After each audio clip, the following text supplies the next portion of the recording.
যাদের ভিতর মনুষ্যত্ব বোধ আছে, আসসালামু আলাইকুম, ধৈর্য ধরে ভিডিওটা দেখবেন এবং কথাগুলো শুনবেন। যদি ভালো লাগে ভিডিওটা শেয়ার করে দেবেন। বিশেষ করে ঘটনাটা ঘটছে রাজবাড়ী জেলা পাংশা উপজেলায়। তো কথাটা হলো, যাদের ভিতর মনুষ্যত্ব বোধ আছে তারা এমন কাজ করতে পারে না। যে কৃষক মঙ্গলবারে সারাদিন কাজ করলো এই পেঁয়াজের মাঠে, এই পেঁয়াজের জমিতে, একটা রাতের মধ্যে আপনার তো দেখতে পারতেছেন বিষয়টা যে কিভাবে গাছগুলো কাটে ফেলছে। তো আজকে একটা কৃষকের কতগুলো পরিশ্রম হয় আর এক পাখি জমিতে কতগুলো টাকা খরচ হয় সম্পূর্ণ হিসেব করলে পারে। আর বিশেষ করে কৃষকের তো ধরেন বিশেষ করে এরপরে চলে সংসার।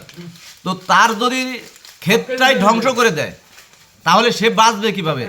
আর এই কাজ যে করেছে, আমার একটা অনুরোধ প্রশাসনের কাছে, এই জিনিসটা যাচাই বাছাই করে এমন একটা শাস্তির ব্যবস্থা করা হোক যাতে এই শাস্তি দেখে বিশেষ করে কোনো লোক যাতে এরকম ধরনের কাজ করতে না পারে।